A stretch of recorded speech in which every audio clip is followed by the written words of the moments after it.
we loaded up these bad boys. So when you do rolls like this, you have to chain each direction on each roll. This is how I do my excess chains. I wrap it with the bungee cord and I make sure the handle can't move, because those, if they stick out over here, then yeah, DOT don't like that either. So here we go, off to Wisconsin. Shouldn't be too bad of a drive.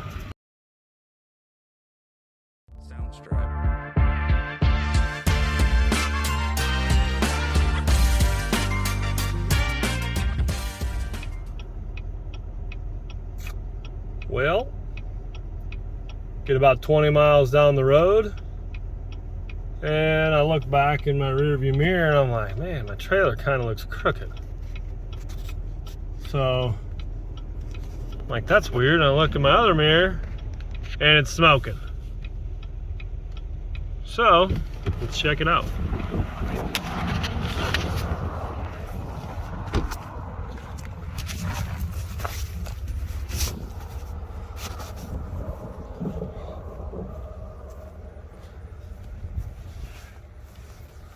Not good. We're gonna have to do something here. I actually had to use this to put the fire out because it caught my brakes on fire. Looks like I'm gonna guess it's the bearing. We'll get it apart and then we'll see.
Alright, now if I remember right, I have some bearings in my trailer box. So hopefully I got everything I need.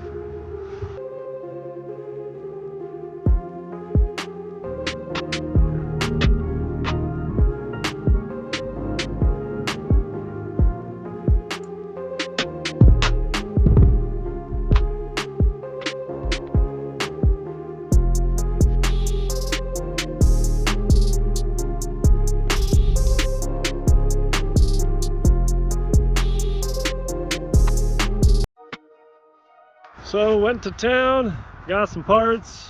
My mom came in clutch, broke down here in my hometown. So I called her up and she came, picked me up. We're working on getting it all put back together. She just went to get some brake cleaner and some rags so we can clean all the grease out of the brake drum. Had to rethread the axle with a tap and die. Also had to do the nut. And now we wait. All right, it is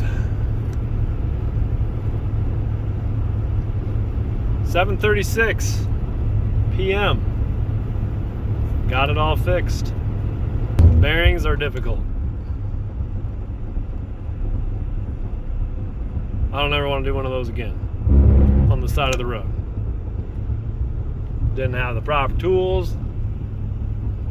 You need like a whole spiel of tools just to fix one of those.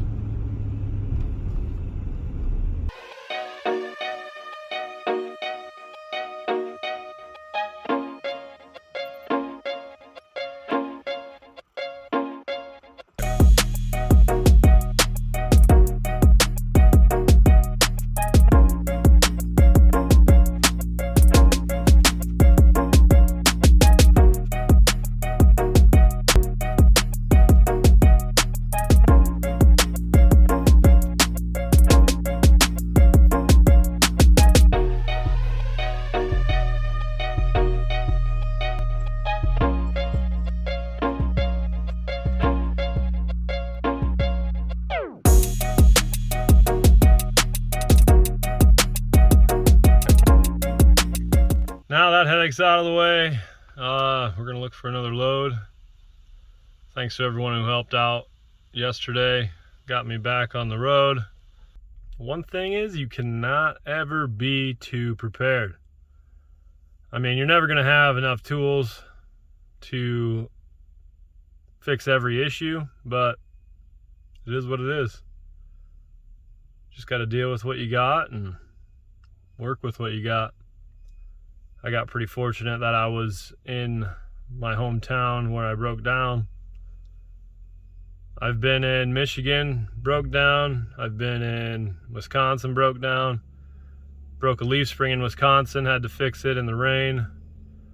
I got pretty lucky there though, because I ended up calling this leaf spring shop and it was only like 15 minutes down the road. So I drove there and they made me a custom leaf spring, added a few leaves to match the ones I got, measured everything, and it ended up working out perfect. But you know, you just never know what's going to happen out here, and that's just the way it is. You don't have to be prepared to make something work, or you're not going to make it. Anyway, let's get looking for a load.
Sound stripe.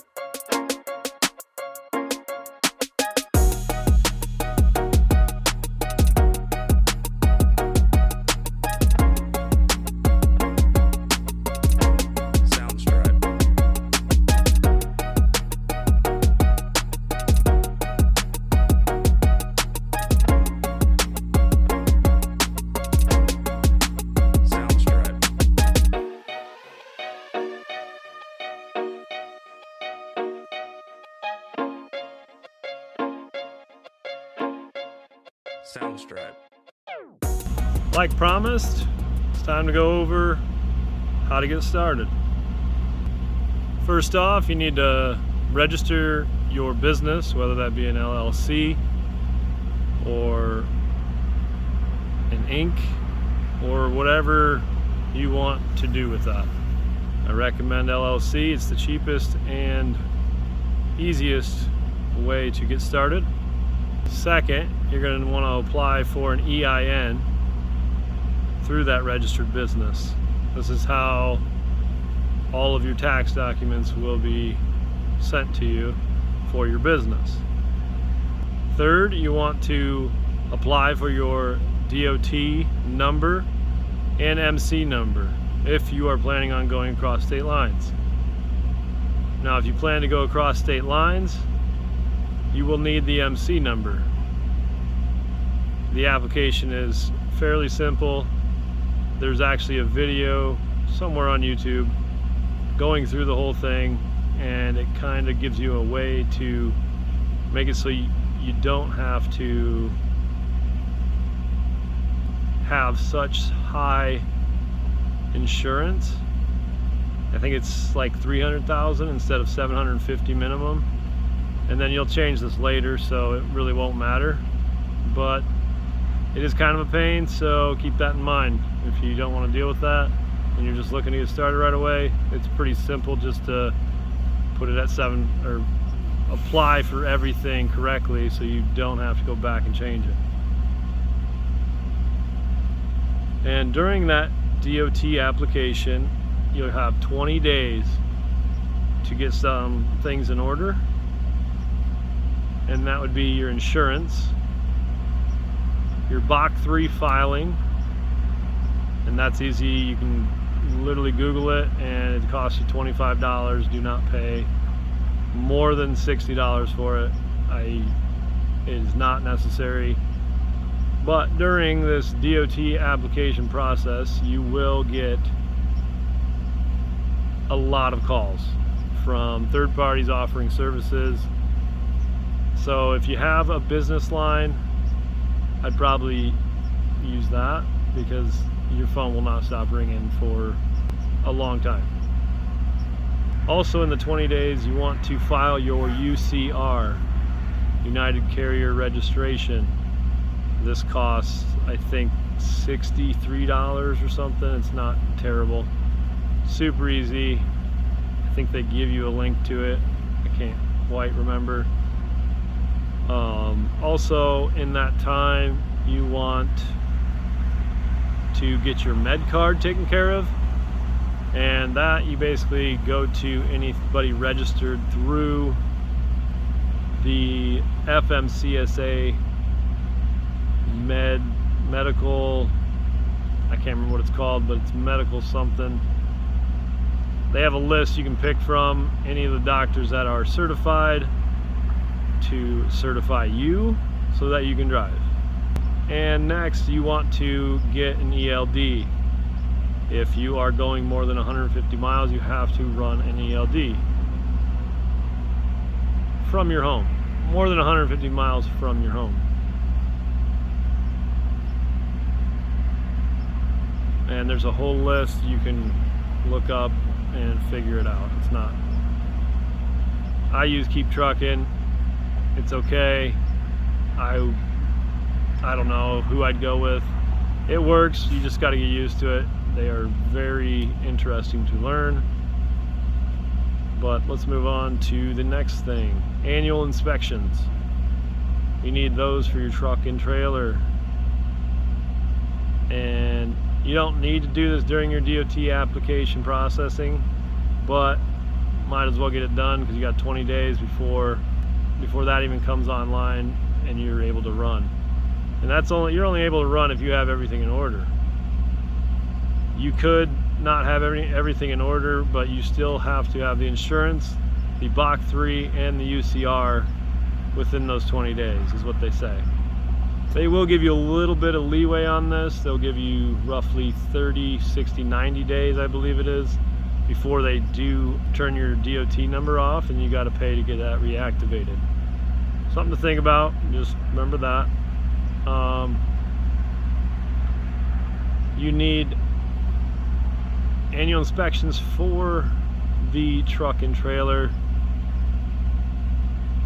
Super simple, take it to anywhere that does DOT inspections. And next, you need an MCS 90 in the mail from your insurance. And I believe you need to send this to FMCSA, not you personally, but I believe your insurance will send it to them, if I remember correctly. But anyway, let's move on to binder contents. Okay, I keep a binder in my truck with all of the documents that an officer would need to see.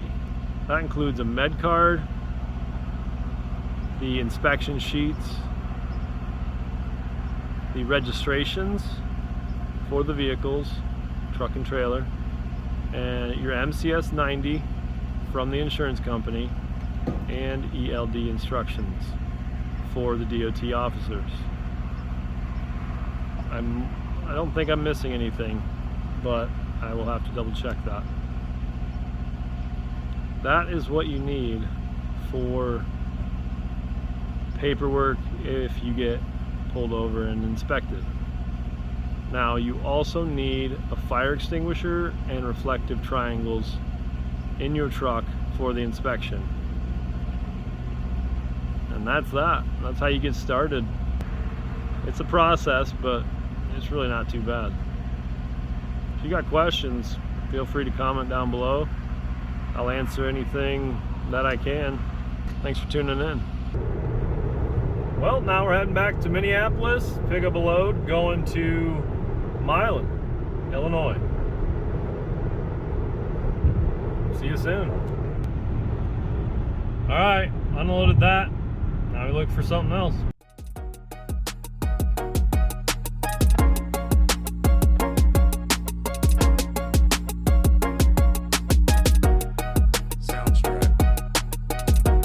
Now I gotta tarp it.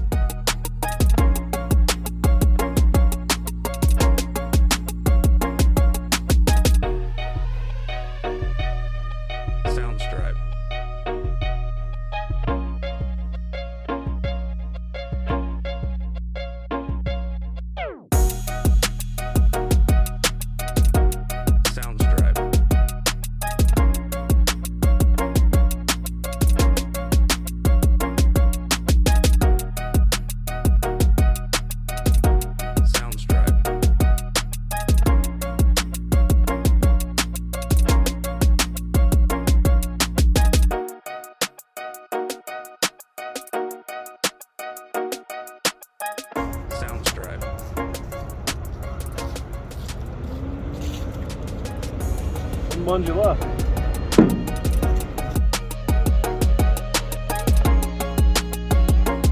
Sounds right.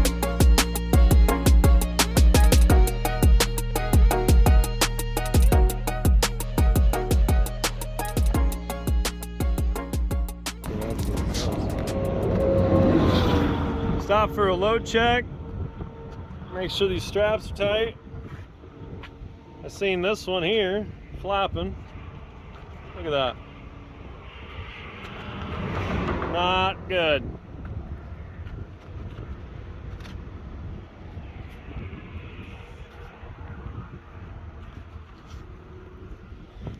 So we're gonna have to tighten that one up. First, we're gonna come up here and put another twist in this. I think this is why. Right here.